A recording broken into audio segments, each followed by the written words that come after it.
J'aimerais vous parler des fameux accords Toltec tirés du livre de Miguel Ruiz.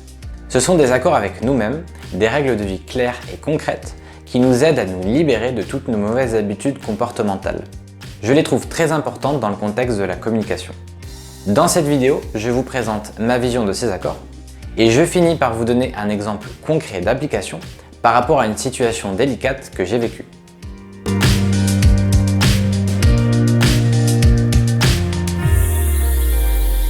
Je m'appelle Romain, j'aime expérimenter différentes façons de penser pour développer l'amour et l'esprit que je vous partage pour élargir votre champ des possibles. Le premier accord est que votre parole soit impeccable.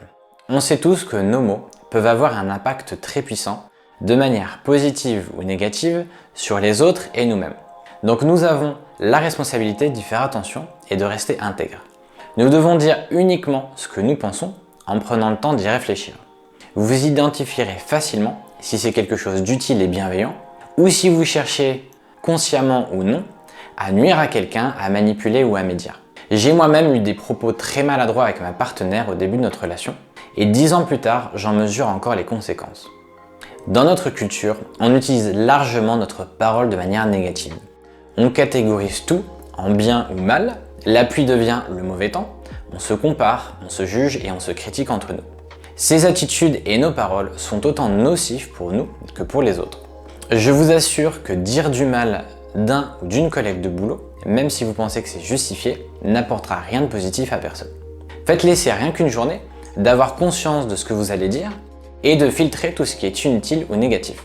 Ça ne veut pas dire que vous allez devenir hypocrite ou faire semblant d'être gentil avec tout le monde, mais vous allez garder ces pensées pour vous, car elles ne deviennent réelles que quand vous les formulez à voix haute. Pour l'avoir expérimenté, ça m'a permis d'améliorer mes relations et de conserver un état paisible car je n'accordais plus d'importance à des choses qui pouvaient m'empoisonner l'esprit. Le second accord est, quoi qu'il arrive, n'en faites pas une affaire personnelle. Je sais que ce n'est pas évident, mais vous n'êtes pas responsable de ce que les autres disent et font, même si vous êtes visé. Chacun a sa perception et sa réalité qui reste subjective.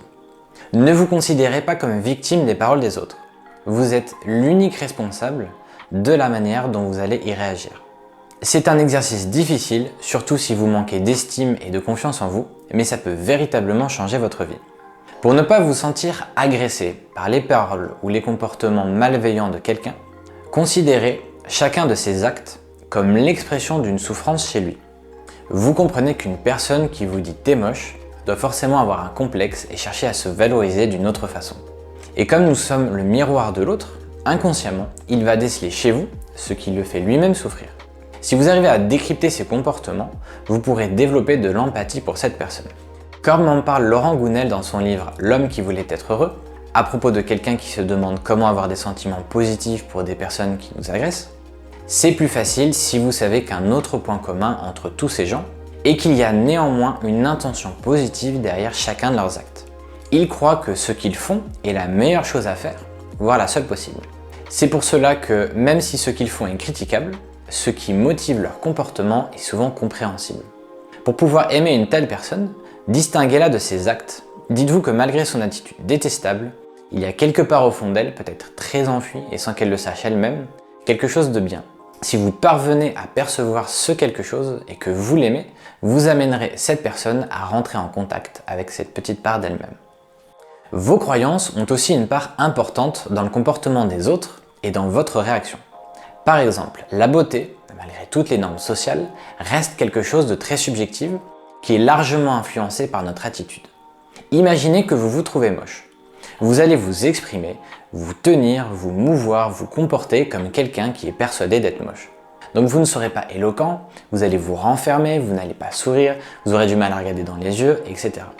Du coup, les personnes en face de vous vont vous percevoir de cette manière et se comporter en conséquence. Si vous abordez quelqu'un en étant persuadé de ne pas être assez bien pour elle, forcément elle va le ressentir. Finalement, vos croyances vont façonner votre réalité qui aura un impact sur les autres et leurs réactions vous vont conforter dans vos croyances. C'est un cercle vicieux. Donc ce que vous disent les autres est simplement une projection de leur réalité influencée par leurs croyances et par les vôtres. Si vous étiez persuadé d'être beau ou belle, alors cette personne n'aurait peut-être pas fait cette remarque ou ça vous aurait fait sourire. Si vous vous sentez blessé, c'est que quelque part, une partie de vous est d'accord avec ce qu'elle vient de dire. C'est une information que vous devez utiliser pour votre introspection. On va me dire, oui, mais je suis vraiment moche parce que j'ai X caractéristiques physiques désavantageuses. C'est très superficiel de se juger comme ça, mais je peux comprendre. Dans tous les cas, je peux vous garantir que peu importe votre physique, si vous pensez et agissez comme quelqu'un qui est persuadé d'être beau ou belle, sans être arrogant non plus, vous allez forcément constater une énorme différence dans votre vie. Donc ne prenez rien personnellement, puisque la réalité est relative à chacun, et faites attention à vos croyances. Le troisième accord est ne faites pas de suppositions. J'en ai déjà un peu parlé dans la vidéo précédente, dans la partie ne pas interpréter. Nous n'aimons pas l'incertitude, et quand il nous manque des informations, notre cerveau cherche inévitablement à combler les trous en se basant sur ce qu'il croit savoir. Donc votre interprétation sera toujours limitée par vos connaissances, vos expériences et vos croyances. Et même si vous êtes très doué pour comprendre les autres, tout ce que vous allez imaginer sera faussé. Nous avons a priori des dizaines de milliers de pensées par jour. Une grande partie d'entre elles sont des suppositions, des interprétations de ce que nous vivons. Le simple fait de croiser quelqu'un dans la rue peut vous amener à imaginer où elle va, qu'est-ce qu'elle est en train de faire ou pourquoi elle a une tache sur son pantalon. Vous ne pouvez pas vous empêcher de penser et c'est inutile. Mais si vous accordez de l'attention à ces pensées et que vous traitez ces informations, vous allez en permanence déformer votre réalité et vous serez prisonnier de votre mental. Le jour où quand vous rencontrez quelqu'un, vous arrivez à voir et à entendre simplement cette personne, sans y ajouter de sens, vous allez vous décharger d'une charge mentale énorme. Ne pensez pas que beaucoup réfléchir soit un signe d'intelligence. Personnellement, comme tout le monde, instinctivement je fais beaucoup de suppositions, mais j'essaye de ne pas y accorder d'attention. En gros, je fais la distinction entre les pensées et leur validation, qui entraînent ou non des actions, donc un comportement. De base, je pense que le lien entre les deux se fait automatiquement. Vous allez donc vous laisser guider par vos pensées, dont la plupart seront influencées par vos peurs. Tout le travail du développement personnel est d'augmenter son niveau de conscience, de débrancher ce lien automatique entre les pensées et leur validation, et de choisir consciemment, quand c'est possible, une par une chaque pensée. De cette manière, vous pouvez vous empêcher de faire des suppositions. Vous allez y penser, mais vous n'allez pas les valider. Vous décidez à la place de vous fier aux informations factuelles que vous avez et de communiquer clairement avec les autres pour leur demander celles qui vous manquent. Le quatrième accord est faites toujours de votre mieux. Vous ne pouvez pas culpabiliser ou vous reprocher de mal faire quelque chose à partir du moment où vous faites de votre mieux. Quoi que vous pensiez que les autres vous disent, si vous faites sincèrement de votre mieux, c'est suffisant. Et votre mieux n'est pas le même suivant le jour ou les circonstances. Parfois pour une même situation, d'un jour à l'autre, vous n'allez pas réagir de la même manière. Mais même si vous sentez que vous êtes dans un mauvais jour, n'abandonnez pas pour autant. Ne vous empêchez pas de faire des efforts parce que vous pensez que ça ne sera pas à la hauteur de vos attentes ou de celles des autres. C'est comme si vous aviez prévu d'aller courir 10 km, mais que le moment venu, vous n'avez pas la motivation. Si vous allez marcher 30 minutes, c'est mieux que rien. Ensuite, faire de son mieux n'est pas comparable d'une personne à une autre. Et vous ne pouvez pas dire à quelqu'un « Si j'étais à ta place, j'aurais pas fait comme ça, j'aurais fait ci ou ça aurait été mieux. » Car en fait, et c'est un sujet en rapport avec le libre arbitre dont je parlerai dans une autre vidéo, si vous étiez à la place de cette personne, avec les mêmes parents, les mêmes gènes, dans le même environnement, alors vous auriez le même vécu et vous auriez fait les mêmes choix. Partant de ce constat, la seule chose que vous pouvez faire est d'augmenter votre niveau de conscience pour avoir plus de possibilités de choix et continuer à faire de votre mieux. Mais vous ne devez pas culpabiliser de vos choix et vos réactions. Vous en êtes responsable dans la limite des possibilités qui s'offrent à vous et qui sont déterminées par vos gènes et votre vécu. Je vais vous illustrer l'utilisation de ces accords avec un exemple concret que j'ai vécu l'année dernière. J'aime développer des relations de confiance basées sur une bonne communication où chacun reste très libre et indépendant.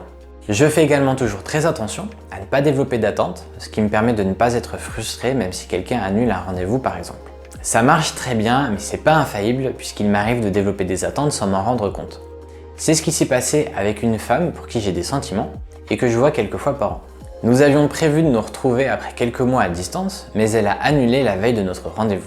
Elle me l'a annoncé très naturellement, comme si ça n'avait pas d'importance, et j'ai été blessé dans mon ego. À cet instant précis, j'ai pris conscience de ma réaction émotionnelle. Et ça c'est super important. Si vous arrivez à développer une sorte d'alerte mentale qui vous avertit à chaque fois que ça se produit, ça vous permet de gérer cette situation consciemment et d'appliquer la ligne de conduite correspondant à la personne que vous voulez être. En l'occurrence, si vous arrivez à appliquer les accords Toltec, vous allez nettement améliorer la gestion de cette relation.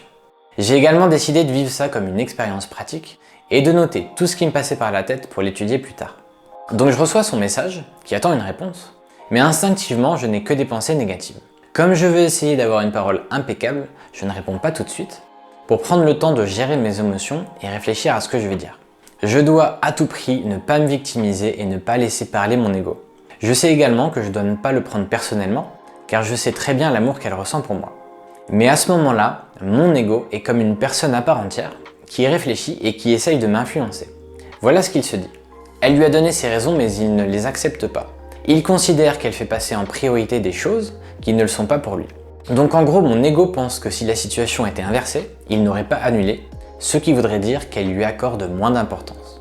Influencé par mon ego, je commence à faire des suppositions basées sur des peurs. Du genre, mais en fait elle s'en fout de moi. À côté de ça, j'ai un autre bonhomme, une sorte de petit Bouddha, qui se met à sa place et qui comprend ses raisons. Donc je rejette chacune de ses pensées en m'interdisant de l'accuser de quoi que ce soit. Je ne fais pas non plus l'erreur inverse de faire des suppositions qui correspondent à ce que j'aimerais. C'est-à-dire que je dois simplement rester neutre, car si je me rassure avec une supposition positive, je peux développer des attentes par rapport à ça et être déçu si ça ne correspond pas. Donc je n'ai toujours rien écrit et rapidement cette personne culpabilise de mon absence de réponse. Je suis alors obligé de lui répondre précipitamment. J'arrive à envoyer un message compréhensif, mais j'exprime mon étonnement. Donc ma parole n'est pas impeccable, mais je fais de mon mieux. Cet étonnement a suffi pour attiser sa culpabilité et déclencher une réaction émotionnelle. Elle a alors ressenti le besoin de se justifier. Par expérience, j'ai tout de suite senti le truc venir et je l'ai rassurée sur le fait qu'elle n'a pas à se justifier de ses choix ou culpabiliser. C'est à moi de gérer mes émotions.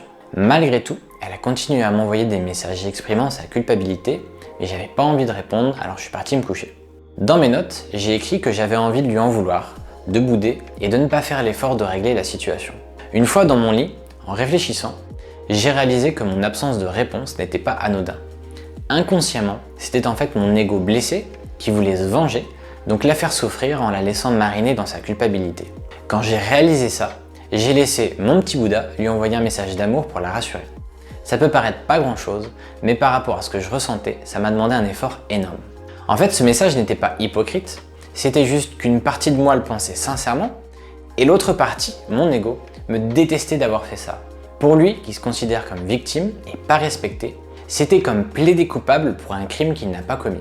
Il avait l'occasion de se faire justice, mais à la place, il avait l'impression d'aider son agresseur. Bien sûr, comme tout le monde, j'ai honte d'avoir ces pensées. Mais je pense qu'en avoir conscience et les assumer est le meilleur moyen de ne pas se laisser influencer. Car vous n'êtes pas défini par vos pensées, mais vous décidez de celles que vous allez valider et transformer en croyances ou en comportement.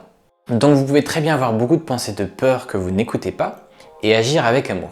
Comme en parle le docteur Joe Dispenza, contrairement à ce que l'on pourrait croire, ce sont d'abord nos comportements qui induisent ensuite l'évolution de nos pensées. Le lendemain matin, ma réaction émotionnelle était finie. Elle a duré moins de 24 heures et j'avais retrouvé ma sérénité. Je ne me sentais plus vexé ou blessé. Je savais que j'avais fait de mon mieux et j'avais le sentiment très agréable d'avoir fait les bons choix. Si j'avais davantage écouté mon ego, je serais très probablement rentré dans un cercle vicieux qui aurait pu durer très longtemps. On a toujours le choix entre une réaction de peur et d'amour. Même si c'est parfois viscéral et difficile à contrôler, si nous arrivons à maîtriser notre ego et notre orgueil, nous empêchons les réactions de peur qui n'apportent rien de bon à personne. Je n'étais donc plus frustré, triste ou vexé de ne pas passer cette soirée avec cette femme et je revenais au moment présent. Ça ne veut pas dire que le problème était réglé de son côté, puisque sa réaction émotionnelle a duré encore quelques temps. Mais nous ne sommes pas responsables des émotions et des réactions des autres. La seule chose que je pouvais faire, c'était la rassurer et lui confirmer que pour moi, tout allait bien. Je suis convaincu que si vous faites attention à appliquer ces 4 accords autant que possible, vous allez constater une nette amélioration dans votre comportement et vos relations. Le but n'est pas de devenir du jour au lendemain quelqu'un de communicant, d'éveillé, bienveillant et patient, mais simplement de commencer par faire de son mieux. Je vous mets à nouveau dans la description une illustration qui résume l'essentiel des 2 vidéos sur ce sujet. N'hésitez pas à venir en discuter en commentaire, à liker et à vous abonner si ça vous a plu. Merci pour votre écoute, soyez bienveillants et prenez soin de vous.